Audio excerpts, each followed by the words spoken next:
ที่น้องผ่านมาข่าวยามปนลายถึงเมื่อวันจันทร์โก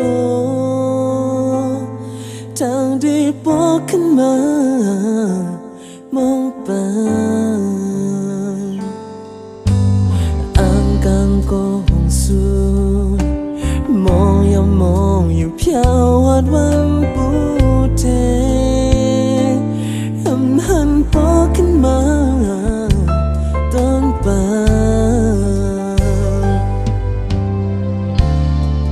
ตีเสือจอมุนอยู่เกี่ยวลา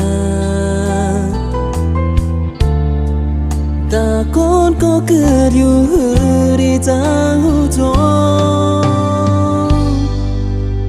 มุงมองคืนวันหาตีคืนหันตีเลยคืนย้อนจะมองไปน้องกูขาวเอาจะหากูนอนลายถึงเพียววันพัดโกยา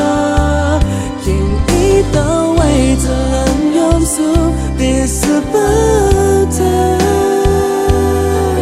จึงกับวันสู่วันเศร้าปนก็ยายังจะมองประมาณในวันที่โผล่ขึ้นมา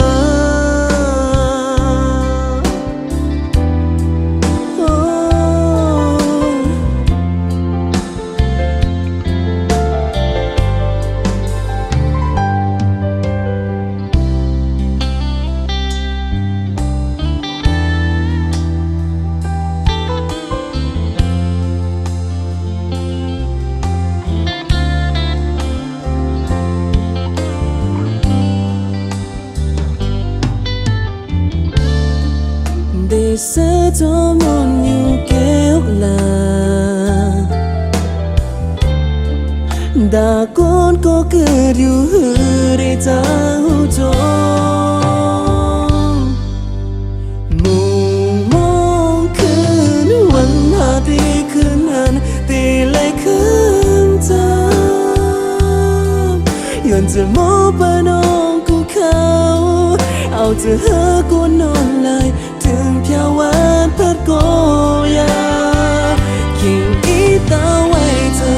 ยอมสูงติดสบายเธอถึงกับวันสู่วันเศร้าปนก็ยายังจะมองประมาณในวันที่โผล่ขึ้นมา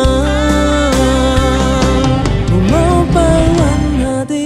ขึ้นหันตีเลยคืนเธอย้อนจะมองไปน้องกูเขาเอาจะหากูนอนลายถึงเพียววันพัดโกยาคิงอีตาไว้จะลันยอมสูงติดสบายเธอจึงกับวันสู่วันเศร้าปนก็ยายังจะมองไป